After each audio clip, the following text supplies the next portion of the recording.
Talking to a candidate tonight, first time he'd come over to visit, I realized that something I haven't done here on the blog is to give my own vocation story. In our lives, one of the things that human beings do, human creature does, is that we tell stories to make sense of things.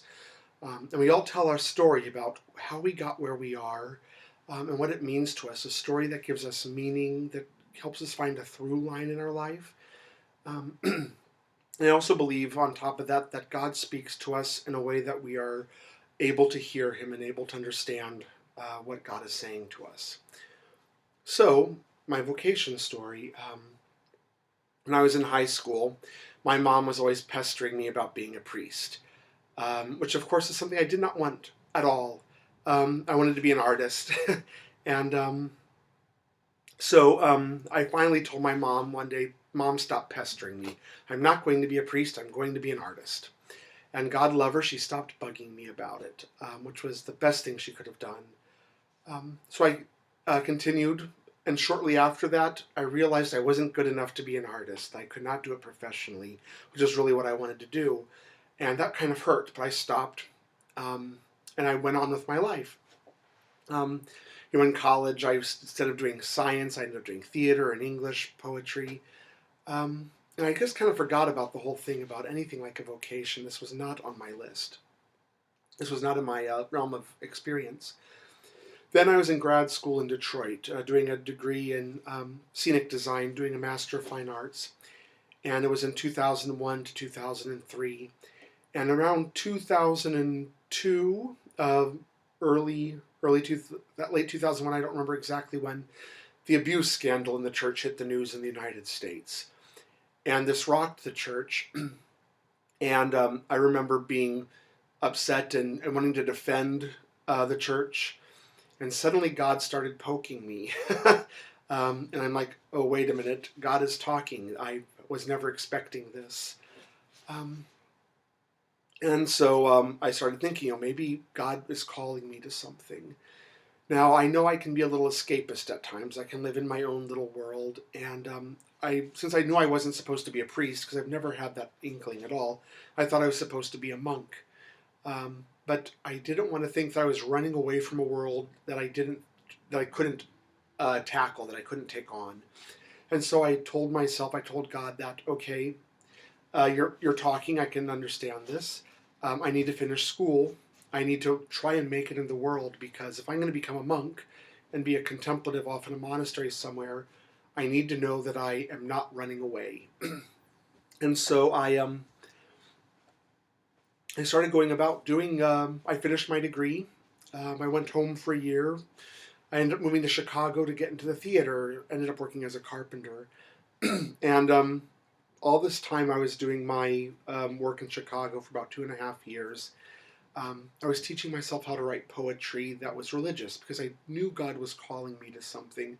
I didn't want to give up my poetry. That was something very important to me, and it was part of how I kind of defined myself.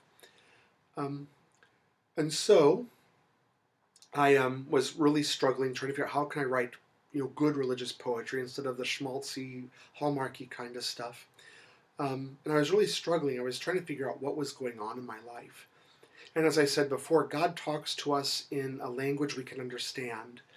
And I have been teaching myself a language of natural symbol as in my poetry. Gerard Manley Hopkins, well, I wouldn't say he's an inspiration to me. We're very much alike.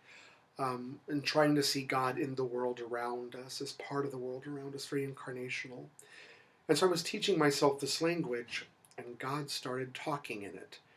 I remember walking to work early in the mornings and wearing a hoodie. And I remember seeing my shadow on the ground in front of me, this hooded self. And I felt this shadow saying, you're in the wrong place. And of course I was thinking, I'm supposed to be a monk. I'm in this hooded figure.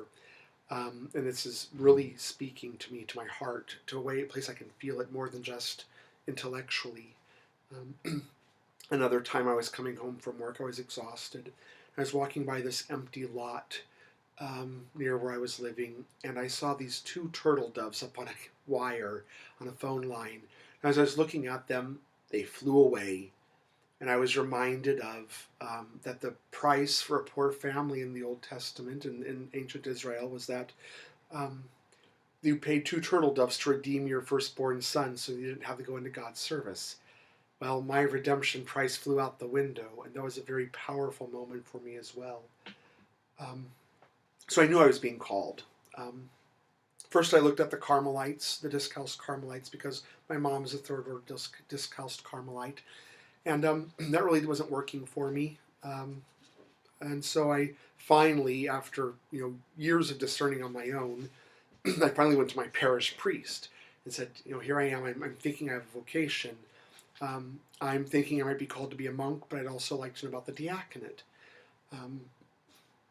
He said I was too young to be a deacon. I was only in my mid-20s, and they prefer them to be married these days.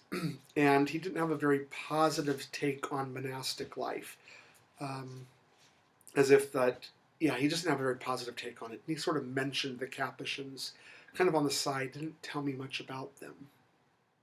The very next week in the church bulletin, there was a blurb that the vocation directors had sent out that said, "Come meet the Capuchins in Milwaukee." And I had been working over hire as a carpenter, not even a full-time position. I was really not happy with my work, not happy with the amount of waste I saw, with the amount of the prices they were charging. I was just not happy with being there at all. And so I decided, no, I'm not working right now. I'm in an off season. I should go.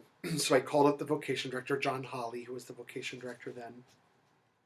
And I told him, here I am. I'm on the parish council of my parish. I'm in the choir.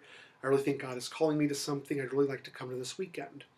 And John kind of broke one of his unspoken rules. He always would meet people before he ever had them come to anything. But I guess I sounded good on the phone.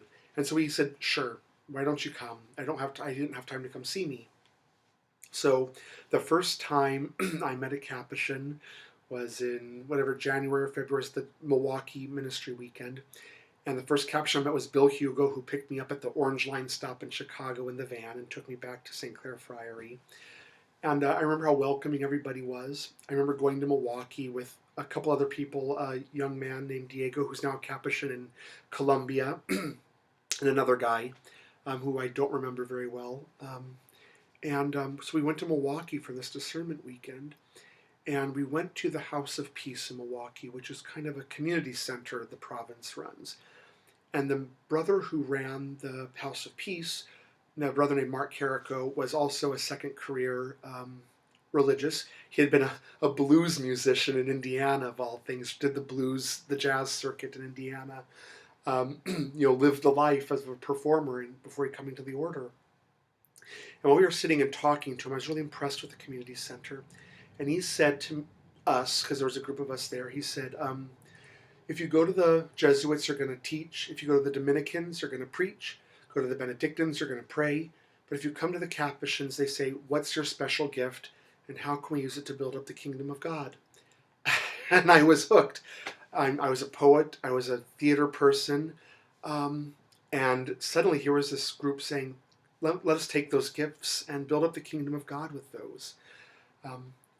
Whether or not all this is, this is the story I tell myself. This is how it all makes sense to me, how I remember this. 2 weeks later, I was filling out paperwork. I moved into a parish here in Chicago with Father Michael Sullivan, and I entered postulancy that year after being accepted. And I'm still here. I'm the only person out of my postulancy class who went on to novitiate.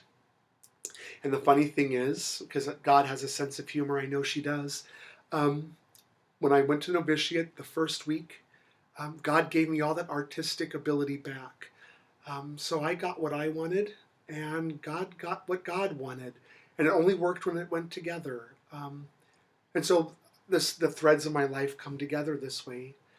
So that's my vocation story. I discovered the lay brotherhood, which I'm so very happy to be a lay brother. I know that's where I'm called to be. And I keep on living the life. I keep on growing and trying to be living this life that God has called me to be in. I hope some of you might share your stories with me here on the site. Let me know. And I hope to see all of you in the future.